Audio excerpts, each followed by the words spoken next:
انكم تكونوا كلكم بخير وعلى خير. مرحبا بكم معنا في كويزين يوميات فاتي. اليوم ان شاء الله غنديروا واحد الحرشه صراحه كتجي زوينه ولذيذه بزاف. بالنسبه للمكونات عندنا بيضه وحده، عندنا ربعه ديال السميده رقيقه، ربعه ديال الفورس، كاس ديال الزيت، كاس ديال الحليب، كاس ديال السكر سنيده، جوج خمارات، واحد فاني، وعندنا هنايا شويه ديال الجنجلان وشويه ديال حبه حلاوه. اول حاجه غادي نديروها غادي ناخذ الفورس ديالنا، وغناخذ كذلك السميده الرقيقه والفورس،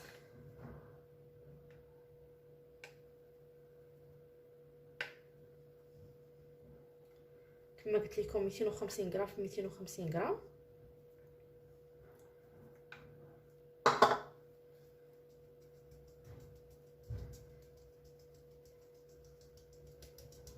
كنغرب الفورس ديالنا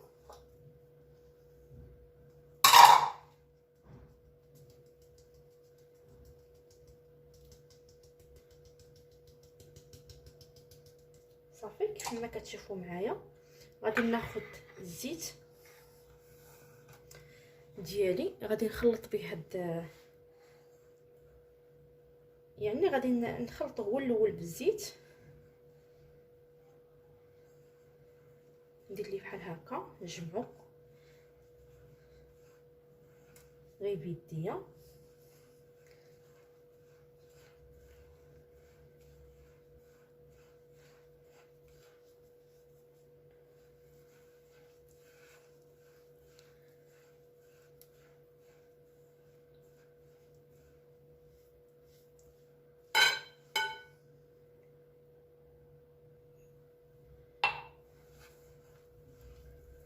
صافي كنبقاو مستمرين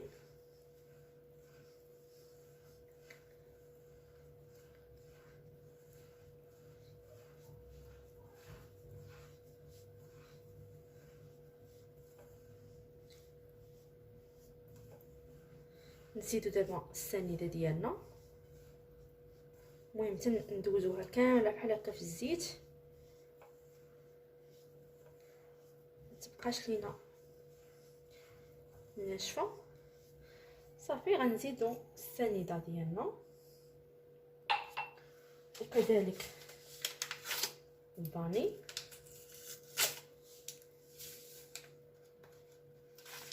واحد شويه الملحه نديروها حتى هي،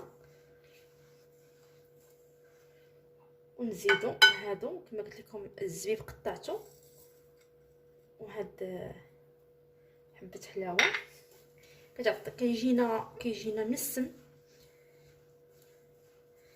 حبه حلاوه انا سخنتها واحد شويه في المقله عاد درتها صافي. ودابا داك الحليب والبيضه اللي بقات لنا هي اللي غادي نجمعوا بها هاد الخليط، هاد الخليط هذا.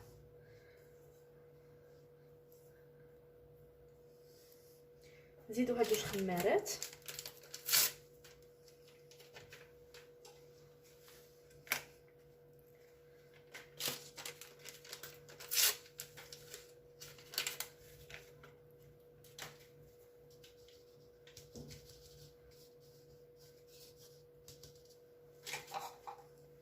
صافي وكنبداو نجمعو بالحليب.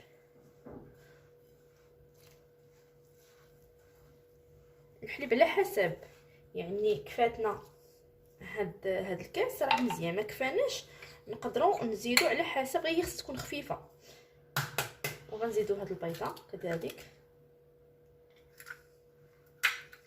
كما قلت لكم شويه الملحه حتى هي خص نزيدوها صافي. وكنجمعوا بيدينا بحال هكا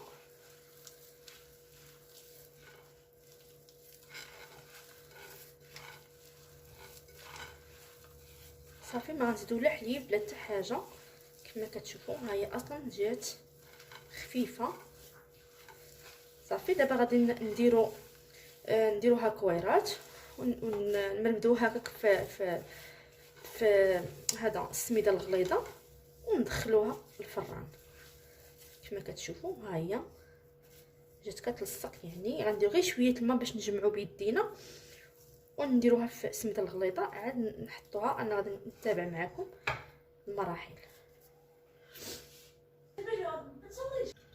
المهم البنات حنا وجدت السميده الغليظه وشويه الماء بحال هكا في زليفه بحال هكا. صافي كندير شويه الماء في يديا، كنهز قياس اللي غيجيني صافي، وكندير ليها السميده الغليظه بحال هكا صافي، وكنحطها.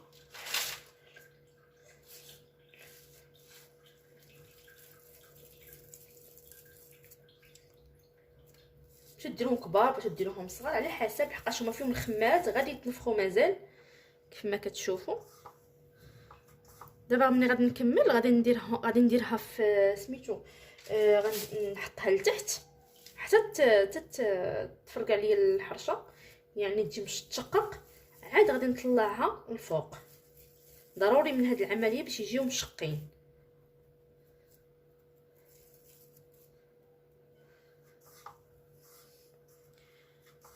كيف ما كتشوفوا معايا طريقه سهله وبسيطه بزاف. غادي نخليكم ان شاء الله حتى تنكملها ونخرجها. يعني كما دابا قلت لكم، دابا غادي ندخلها الفران لتحت حتى كتشقق. ديك الساعات كنطلعها الفوق بحال شكل الغريبه اللي كنديروا حنايا. ومني غادي طيب غادي نقدمها لكم ان شاء الله ما تمشيو فين. بنات البيت ما خرجنا اللاطه ديالتنا من الفران. المهم ها هي تشقات لينا. الغريبه ديالتنا صراحه كتجي غزاله بزاف. كنتمنى انكم تجربوها تردوا عليا. واحد النسمه فيها ديال حبه حلاوه صراحه كتجي بنينه بزاف. النسمه بهذاك حبه حلاوه كتجي غزاله بزاف. كنتمنى انكم تجربوها. واللي عجبكم الفيديو ما تنساوش تضغطوا على الجرس باش يوصلكم الجديد ديالي. ومرحبا بكم معنا في كويزين يوميات فاتي.